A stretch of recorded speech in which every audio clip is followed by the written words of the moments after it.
بسم اللہ الرحمن الرحیم۔ شروع اللہ کے نام سے لے کر جو بڑا مہربان اور نہایت رحم والا ہے۔ السلام علیکم دوستو، میرا نام محمد فراز ہے اور آپ دیکھ رہے ہیں میرا YouTube channel FM documentary.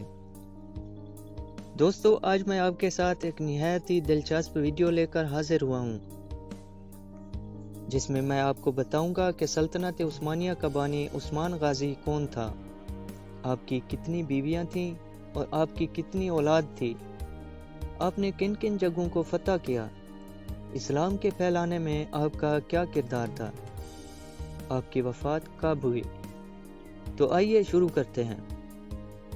Ertugrul Ghazi کے چھوٹے بیٹے اور سلطنت عثمانیہ کے بانی عثمان غازی کی پیدائش 1258 عیسوی ترکی کے مقام سوگوت میں ہوئی۔ ان کی والدہ کا نام حلیمہ سلطان تھا۔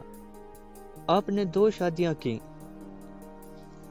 پہلی بیوی رابعہ بالا خاتون تھیں، اس میں سے آپ کے 2 بیٹے ہوئے۔ ایک بیٹے کا نام سوچی بے تھا جو کہ ایک جنگ میں شہید ہو گیا، جبکہ دوسرے بیٹے کا نام علاؤالدین پاشا تھا۔ دوسری بیوی کا نام ملہون خاتون تھا، جس میں سے آپ کے 4 بیٹے یعنی کہ ارحان غازی، خوبن بے، ملک بے، بزرلے بے، حامد بے اور ایک بیٹی فاطمہ ملک خاتون ہوئی، اور یوں آپ کے 7 بیٹے اور ایک بیٹی تھی۔ عثمان غازی اپنے والد کی طرح ہی بہادر اور انصاف پسند تھے۔ انہوں نے اپنے بچپن میں ہی گھڑ سواری، تیر اندازی اور تلوار بازی میں مہارت حاصل کر لی تھی۔ اس کے علاوہ دینی اور دنیاوی تعلیم بھی حاصل کی تھی۔ وہ جوانی کے دور میں ہی شیخ ادیب علی کے پاس تعلیم حاصل کرنے جایا کرتے تھے۔ وہیں ان کی بیٹی سے انہیں محبت ہو گئی۔ انہوں نے شیخ ادیب علی سے ان کی بیٹی کا ہاتھ مانگا، لیکن شیخ ادیب علی نے انہیں انکار کر دیا۔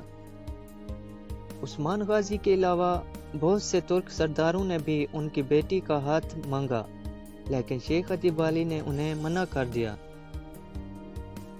ایک مرتبہ عثمان غازی سو رہے تھے تو انہوں نے ایک خواب دیکھا، جس میں انہوں نے دیکھا کہ چاند شیخ ادیب علی کے سینے سے نکلا اور عثمان صاحب کے سینے میں آ کر داخل ہوا۔ پھر ان کے سینے سے ایک درخت نکلا، وہ دھیرے دھیرے بڑھتا چلا گیا، یہاں تک کہ وہ دریائے نیل، دریائے دجلہ، دریائے فرات اور دریائے ڈینیل جیسی بڑی ندیوں تک پھیلتا چلا گیا۔ عثمان صاحب کا ایسا مستقبل دیکھ کر شیخ ادیب علی نے اپنی بیٹی کی شادی عثمان غازی سے کر دی۔ 1301 عیسوی کو صلیبیوں پر حملہ کرنے کے لیے سب کو دعوت دی، جس پر عالم اسلام کے بہت سے لوگ جنگ کے لیے تیار ہو گئے، جس کے بعد عثمان غازی کو بڑی فتح حاصل ہوئی۔ عثمان صاحب کے علاقوں میں بسنے والے لوگوں کا اس بات کا علم ہو گیا تھا کہ عثمان غازی ایک دین اسلام کا مخلص سپاہی ہے۔ اسی وجہ سے ان کی طاقت دن بدن بڑھتی گئی اور اس کی فوج میں بھی اضافہ ہوتا گیا، جو دشمن بازنطینی سلطنت کے سامنے ایک اسلامی ڈھال بن کر کھڑی رہی۔ 1302 سے لے کر 1306 عیسوی تک عثمان صاحب اپنی سلطنت اور رعایا کے انتظامات میں لگے رہے۔ 1307 عیسوی میں انہوں نے جنگ کر کے بازنطینیوں اور صلیبیوں کا قلعہ فتح کرنے کا منصوبہ بنایا۔ 1307 سے لے کر 1308 عیسوی تک انہوں نے کلوجہ سار اور کئی قلعے فتح کیے۔ 1312 سے لے کر 1313 عیسوی تک مزید قلعے فتح کیے۔ ان کا اصل مقصد بھروسہ کے قلعے کو فتح کرنا تھا۔ اوپر بتائے ہوئے فتوحات کرنے کے بعد بھروسہ شہر کا راستہ کھل گیا، لیکن ابھی بھی عثمان صاحب کے ساتھ کئی مشکلات تھیں۔ تقریباً 10 سال کے محاصرے کے بعد شہر بھروسہ پر عثمان کی حکومت ہو گئی۔ اس میں عثمان غازی نے کبھی اپنا صبر نہیں توڑا اور ہمیشہ اللہ پر بھروسہ کرتے ہوئے صبر کرتے رہے۔ عثمان کا ساتھ دینے کے لیے عثمانی سلطنت کے جھنڈے کے نیچے کئی اسلامی جماعتیں آ گئی تھیں۔